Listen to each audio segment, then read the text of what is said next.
Everybody has that friend or group of friends that they do life with. People that they celebrate the wins with or cry over the losses. We all need that support system. Yes, indeed we do. And on today's episode of the Mphamvu Show, we are talking about support. My name is Mambwe Aston. And my name is Precious Gozwa. And on today's show, we talk about the lintels and the ring beams. The lintels and ring beams are important and if rightly put, can provide the support for all your doors and windows, but most importantly, ease off the weight from your roof. And luckily today with us on the show, we have an expert to share some in-depth information into these most important structures. We have a new works and improvements engineer, Mbela Luhanga. Welcome to the show, Mbela. Thank you very much, Aston. I'm glad to be here. We're happy to have you here, Mbela. So the question that's been brewing on my mind and a lot of our people out there is that what is the difference between a lintel and a ring beam?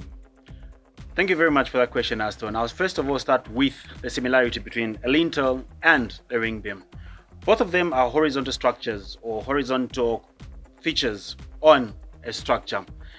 For a lintel, it is used especially where we've got openings in a building. For example, on doors, windows, maybe a dining or any crossing point that is in a building. Right. When it comes to a ring beam, it is the one that binds the structure together.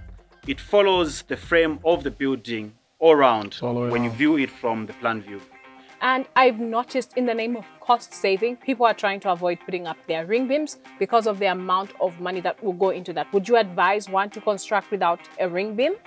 Most definitely not. For a ring beam and a lintel, they provide the support that is necessary for the structure. When you get to notice even some of the buildings that have been constructed, buildings that do not have a lintel or a ring beam, they tend to form cracks. And to prevent that, we always recommend that people install the ring beam because it tends to come with a reinforcement to bind the building. Thank you so much, Mbela. That has been so insightful. So what cement mixture and proportions would you recommend to create the perfect ring beam and concrete for the ring beam? There's something that I'd like to emphasize. 3 numbers. 1, 3, 3. 1 being the cement, 3 being the quarry dust, and the other 3 being the aggregates.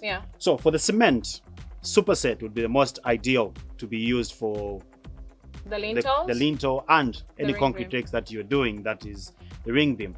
Then the other material that you can use, like I've stated, is the quarry dust and the aggregates. The ratio is very simple, 1, 3, 3. Well, let me take you back a little bit to the cement that you use.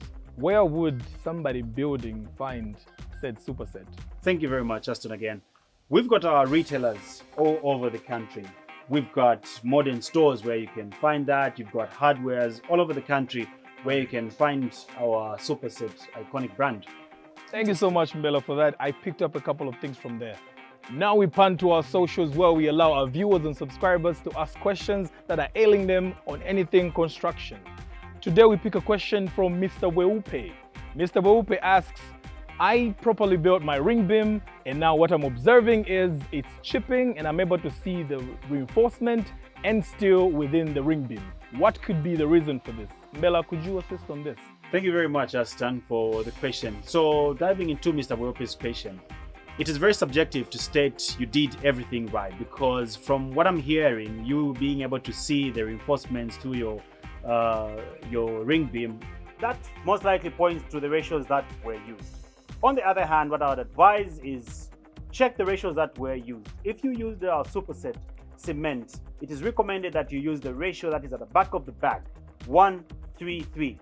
The other thing that you need to follow is the curing time. It is very important that you get to follow the curing time for you to have proper strength on your lintel or the ring beam because that will actually help with the load that is going to carry.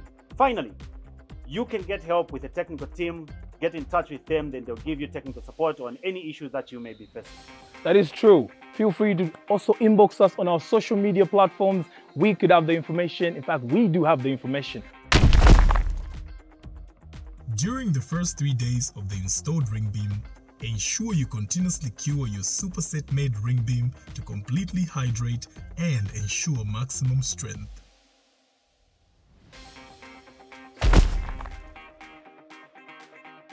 thank you so much. I hope you had your notebooks and your pens out because this information has been very helpful in ensuring you get that strong lintel and ring beam. Right, Aston? Most definitely, Precious. And now we know what to do. We know how to do it with our iconic brand, the Superset. And with that, we come to the end of our episode. Catch us next time on the Mphamvu Show as we continue building tomorrow today.